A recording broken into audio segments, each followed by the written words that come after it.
मेरे YouTube channel physics Mantra with Manish Garg में आपका स्वागत है। आज हम बात करेंगे धड़पिंड की घूर्णन गति की पार्ट 3 में। पहले में हमने आपको बहुत बेसिक्स बात बताई। सेकंड में मैंने आपको रेखीय गति और घूर्णन गति में क्या बेसिक तुलना है वो बात बताई। जैसे कि जड़त्व को अगर आप रेखीय गति में देखते हैं तो वो m है, और घूर्णन गति में अगर हम देखें m की जगह हम क्या इस्तेमाल कर रहे हैं, जड़त्व आघूर्ण यानी I इस्तेमाल कर रहे हैं। वेग वहाँ पर आपने v यूज किया, यहाँ पर वेग को यानी कि कोणीय वेग को आपने किससे व्यक्त किया, ओमेगा से व्यक्त किया। और एक बात और, वृत्तीय गति में आपने ओमेगा क्या पढ़ा था अगर आपको याद हो, 2 पाई n। n क्या है? n है आपके पास आवृत्ति यानी प्रति सेकंड चक्रों की संख्या। ये आपको बेसिक बातें हैं जो बात बताई। फिर मैंने जड़त्व आघूर्ण की परिभाषाएं बताई थी आपको। यदि सिंपल पूछा जाए जड़त्व आघूर्ण की परिभाषा क्या है, तो शुरुआत वाली बात बेसिक बात बतानी है, यानी किसी कण का किसी अक्ष के प्रति जड़त्व आघूर्ण उसके द्रव्यमान और उसकी घूर्णक से दूरी के वर्ग के गुणनफल के बराबर है, ऐसे बताया था। और अगर हमने कहा टॉ बराबर आई अल्फा यानी जड़त्व आघूर्ण की परिभाषा बल आघूर्ण के पदों में दीजिए, तो आपको बेसिक बात क्या समझनी है। देखिए दोबारा से मैं बात बता रहा हूँ। देखिए सारी चीज़ें किताबों में लिख रखी हैं, ऐसा नहीं है कि किताबों में नहीं लिख रखी हैं। आप सेल्फ स्टडी करेंगे तो आपको समझ में आएगा क्या पढ़ा रहा है।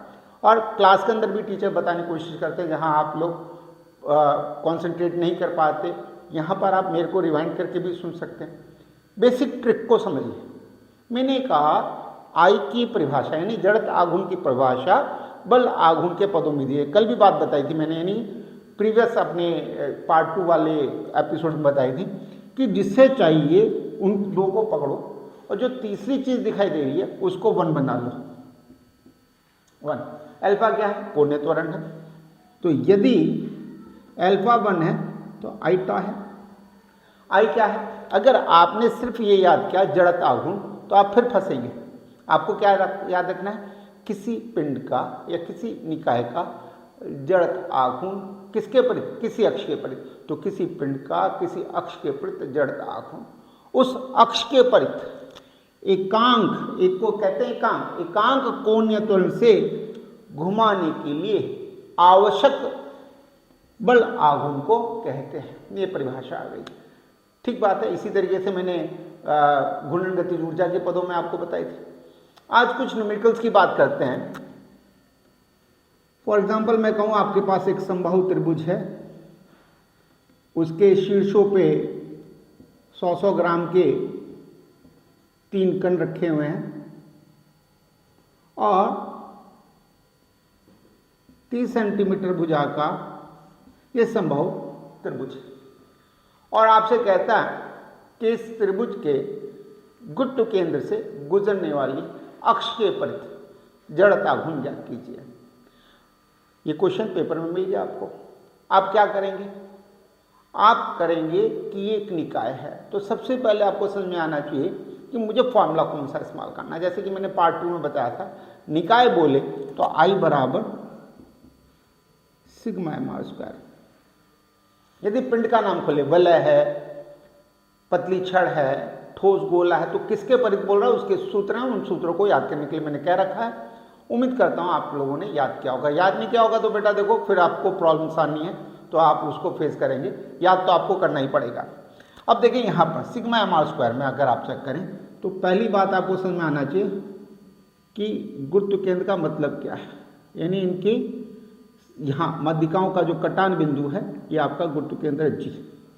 और यहाँ से इनकी दूरी में आर मानूं, देखिए मेरे फॉर्मूले में आर ले रखी है, ये भी आर है, ये भी आर है।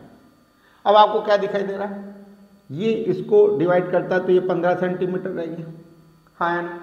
मैं कर क्यों रहा हूँ, ये चीज़ मैंने निकाल क्यों रहा हूँ। देखिए आपके पास क्या है, पहले कण के लिए एम आर स्क्वायर, दूसरे कण के लिए भी एम आर स्क्वायर, तीसरे कण के लिए भी एम आर स्क्वायर। मैंने M1 M2 M3 क्यों नहीं लिया? क्योंकि सारे के सारे समान द्रव्यमान के हैं। R1 R2 R3 क्यों नहीं लिया? क्योंकि सबकी दूरी समान है। तो ये क्या आ गया, 3m r स्क्वायर हो गया। ठीक बात है। m कितना दे रखा है? आपको दे रखा है 100 ग्राम। तो 4th स्टेप में हम बोलते हैं कि आप इसको kg में कन्वर्ट कर लीजिए, एक सिस्टम में कन्वर्ट कर लीजिएगा। अब आपको आर का मान मिल जाए तो काम चलेगा। अब आर का मान कैसे निकालेंगे? देखिए, समबाहु त्रिभुज में किसी एक कोण का मान 60 डिग्री। अब ये क्या है? माध्यिका, तो ये जो है ये वाला कोण है, ये 30 डिग्री हो गया। ठीक बात है। अब आप देखें, कोण के सामने वाला होता है लंब, ये होता है आधार, तो 15 सेंटीमीटर आधार ले लिया मैंने। ये क्या है? कर्ण। तो आधार बटे कर्ण बराबर होता है क्या? कॉस। और कॉस में थीटा कितना है? 30 आया ना। तो आर बराबर मेरे पास क्या आया? 15 अपॉन कॉस 30। अगर आप चेक करें 15 और ये कितना है भैया? √3/2, तो 30 अपॉन √3 सेंटीमीटर आया ना। अगर इसका सॉल्व करें तो 30 √3 इंटू √3 ऊपर √3। अब देखिए ये हो गया 3 से 30 काटा 10, तो 10 इंटू √3 सेंटीमीटर आर आ गया। अब आर का मान मुझे यहाँ रखना है, यानी कि 3mr² में m और r के मान रखने हैं। तो ये केजी में है, तो r का मान मुझे आप देखिएगा मीटर में कन्वर्ट करना है। ठीक है, ये मीटर में आ गया। अब इस मान को यहाँ पुट कर लीजिएगा, कैलकुलेट करिएगा, जवाब आपके पास आ जाएगा। उम्मीद करता हूँ क्वेश्चन आपको समझ में आ गया होगा। मैं आपसे कहूँ, क्वेश्चन है हमारे पास, कहता है H2O यानी पानी का एक अणु का जड़ता आघूर्ण उस अक्ष के विपरीत ज्ञात कीजिए जो दोनों हाइड्रोजन परमाणु को मिलाने वाली रेखा के लंबवत और ऑक्सीजन परमाणु से होकर जाती है। मान लीजिए हाइड्रोजन परमाणु के बीच की दूरी 2 एंगस्ट्रॉम है और प्रोटॉन का द्रव्यमान 1.6 गुना 10⁻27 kg है। अब आप देखें, चलिए मैं यहाँ लेता हूँ, यह हाइड्रोजन, यह हाइड्रोजन, ये ऑक्सीजन। ऑक्सीजन का अणु और इसके बीच से होकर जाने वाली अक्ष, यानी कि मेरी जो अक्ष है EF, वो ये है जो ऑक्सीजन के अणु से होकर गुजर रही है, और हाइड्रोजन परमाणु की जो मिलाने वाली रेखा उसके लंबवत गुजर रही है। दोनों बात कंडीशंस क्लियर हो गई। मैंने m द्रव्यमान और m द्रव्यमान माना, आया ना। और इसके बीच की दूरी जो L दे रखी है वो दे रखी है 2 एंगस्ट्रॉम। तो आप देखिए ये हो गया L/2। तो आप देखें फिर से ये एक प्रकार का इसी प्रकार की चीज दिखाई दे रही है, सिग्मा mr²। अब आप देखें m दूरी कितनी है गुणक से? L/2। क्या है? वर्ग है, कर दिया मैंने वर्ग। O द्रव्यमान m h की बात कर रहा है, ये O, लेकिन कहाँ है दूरी? कहाँ है? ये अक्ष पर ही है, तो 0 का स्क्वायर। फिर क्या है? mh है, और दूरी क्या है? फिर L/2 का होल स्क्वायर, यानी m into L²/4, m into L²/4, तो मेरे पास आ गया m L² कितना देगा? 2 आ जाएगा। देख लीजिएगा, एलसीएम आ गया आपके पास 4 ml², 2 ml²/4, इससे काटा तो ml²/2। अब आपको क्या क्या बात पता है? आपको प्रोटॉन का द्रव्यमान दे रखा है 1.6 10⁻27 kg। अब देखिए हाइड्रोजन और प्रोटॉन का द्रव्यमान लगभग लगभग समान मानते हुए m का मान पता है, L का मान 2 एंगस्ट्रॉम है। चौथा स्टेप क्या कहता है कि एक सिस्टम में होना चाहिए, तो 1 एंगस्ट्रॉम जिसे नहीं पता, याद रखिए जिसे नहीं पता 1 एंगस्ट्रॉम क्या होता है? 10⁻10 मीटर होता है। ये आपको याद करना है आज के बाद। अगर आपको कभी भी एंगस्ट्रॉम को मीटर में कन्वर्ट करना है तो आपको ये बात पता होनी चाहिए।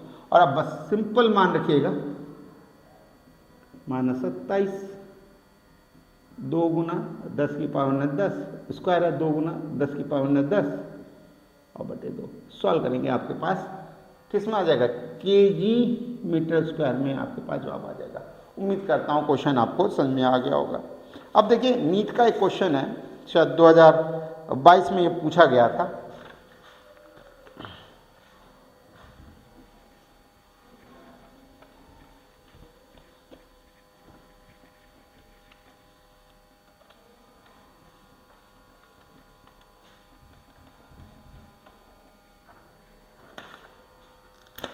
आपसे पूछा गया बेटा नीट में, किसी गतिपालक चक्र का कोणीय वेग 1200 आरपीएम से 3120 आरपीएम 16 सेकंड में हो जाता है, कोणीय त्वरण ज्ञात कीजिए। क्या क्वेश्चन है? एक गतिपालक चक्र है, उसका आरपीएम दे रखा है, यानी कि आपको रोटेशन पर मिनट यानी चक्कर प्रति मिनट दे रखा है, चक्कर प्रति मिनट दे रखा है। कितना दे रखा है? आपको दे रखा है 1200, और फिर चक्कर प्रति मिनट दे रखा है आपको 3120, और आपसे कहता है कि ये कहाँ से कहाँ तक हुआ? 16 सेकंड के अंदर हुआ, तो कोणीय त्वरण ज्ञात कीजिए। आपको कहता है अल्फा। अब अल्फा ज्ञात करने के लिए फॉर्मूला क्या है? देखिए, एक फॉर्मूला है omega naught plus alpha T, है ना। तो अल्फा क्या हो गया? Omega minus omega naught upon T. अब ओमेगा कैसे निकालें? तो 2 पाई एन फॉर्मूला है। आप देखिए ओमेगा में ये वाला एन तो यूज होगा क्योंकि अंतिम है यहाँ, तो 2 पाई 3120 चक्कर प्रति मिनट है, बहुत इंपॉर्टेंट है, प्रति मिनट है। और एन क्या होता है? आवृत्ति। आवृत्ति तो प्रति सेकंड, तो आप क्या करेंगे? यहाँ पर 60 से भाग करेंगे, ठीक बात है। और ऐसे ही अगर ओमेगा नॉट निकालेंगे तो 2 पाई एन नॉट, दो पाई का लिए आप पाई ही रख लीजिएगा, कोई दिक्कत नहीं है। एन नॉट का मान कितना है? तो आप देखेंगे 1200/60। अब ये वैल्यू आ गई, ये वैल्यू आ गई कैलकुलेट करने के बाद, और टी कितना है? 16 सेकंड। सॉल्व कर लेंगे, अल्फा की वैल्यू आ जाएगी। और उम्मीद करता हूँ वहाँ पर उन्होंने पाई में ही दे रखा था, तो पाई में ही आप इसको कैलकुलेट कर लीजिएगा, आपका जवाब आराम से आपको मिल जाएगा। अब आप चेक करें, अगर कैलकुलेशन लेवल्स में मिस्टेक होती है तो आप मेरे को कमेंट बॉक्स में डालिएगा कि सर फुल कैलकुलेशन करिएगा, तो मैं आपके लिए फुल कैलकुलेशन कर लूँगा। क्योंकि वीडियो लंबी होती है तो आप लोग एस्केप करके भाग जाते हैं, तो ये आपकी कमी है। लेकिन ध्यान रखिएगा, अगर आपको दिक्कत है तो मेरे से पूछेगा जरूर। फिर एक क्वेश्चन पूछा गया है, आपसे कहता है 10 kg द्रव्यमान 0.4 मीटर व्यास की एक रिंग है, अपनी ज्यामितीय अक्ष के प्रति 2100 चक्कर प्रति मिनट की दर से घूम रही है। जड़त आघूर्ण और कोणीय संवेग ज्ञात कीजिए। देखिए मिटा रहा हूँ मैं, एक बार आप स्क्रीनशॉट लेना चाहें स्क्रीनशॉट ले लीजिएगा। मैं इधर वाला पॉइंट मिला रहा हूँ, आप देखिए ये मैंने आपके लिए। देखिए मैं हमेशा क्या कहता हूँ, अगर आप मेरे चैनल पे नए हैं, पहली बार आए, तो न्यूमेरिकल करने के लिए 5 स्टेप है। पहला स्टेप है क्वेश्चन पढ़िए, क्या क्या दे रखा है कॉपी करिए, क्या निकालना कॉपी करिए। मैं क्वेश्चन पढ़ रहा हूँ, 10 kg द्रव्यमान का पिंड है, तो m बराबर 10 kg है। पिंड का नाम रिंग है, पिंड उसने खोल दिया रिंग, याद रखिएगा वलय, और उसका जो व्यास यानी डायमीटर दे रखा है वो 0.4 मीटर दे रखा है। कहता अपनी ज्यामितीय अक्ष के परित 2100 चक्कर प्रति मिनट यानी आरपीएम दे रखा है 2100 चक्कर प्रति मिनट। आपसे कहता है आई यानी कि जड़ आघूर्ण ज्ञात कीजिए। आपसे कहता है कोणीय संवेग ज्ञात कीजिए, जे ज्ञात कीजिए। Step 1 completed. Step 2 again revise the question, खासतौर से जिस वक्त सब्जेक्टिव पेपर कर रहे हो आपके पास टाइम हो तो जरूर करिएगा। तीसरा है निकालना क्या है, उसके फॉर्मूले होते हैं, कॉन्सेप्ट होता है, एक लॉ होता है। हमें पता है आई बराबर, अब मैंने क्या बताया था, अगर आपके पास पिंड का नाम आए तो आपको वो सूत्र यूज करना जो आपने याद किया। अब होता यही है कि हम ये याद रखते हैं यार पिंड में तो चेंज हो जाता है, तो याद रखना रिंग वलय में फॉर्मूला रहता है m/r² ही रहता है। m क्या है? द्रव्यमान है। r क्या है? त्रिज्या है। व्यास दे रखा है, तो अगर मैं त्रिज्या निकालूंगा तो कितना आएगा? व्यास का आधा यानी 0.2 मीटर। अब आप निकालेंगे तो आराम से आ जाएगा 10.2 यानी 0.2, 10 से 10 गया तो आप देखिए 0.4 kg पर मीटर स्क्वायर आपके पास जवाब आ गया। कैसे? 2 दूनी 4, जिसको नहीं आता उसको बता रहा हूँ। मल्टीप्लाई किया, स्थान कितना है? एक स्थान के बाद दशमलव है, तो एक स्थान के बाद मैंने दशमलव लगा दिया, मात्रक kg मीटर स्क्वायर। अब आप देखिए जे, अगर आप चेक करें ये है आई ओमेगा, हाँ है ना, आई निकाल चुका हूँ, बिल्कुल निकाल चुका हूँ। ओमेगा तो अगेन देखें ओमेगा क्या है, सीधा सीधा तो दे नहीं रखा, आरपीएम दे रखा है। आरपीएम से आवृत्ति में कन्वर्ट करेंगे तो 60 से क्या भाग करेंगे, 60 से भाग करेंगे क्योंकि प्रति सेकंड चक्रों की संख्या को आवृत्ति कहते हैं।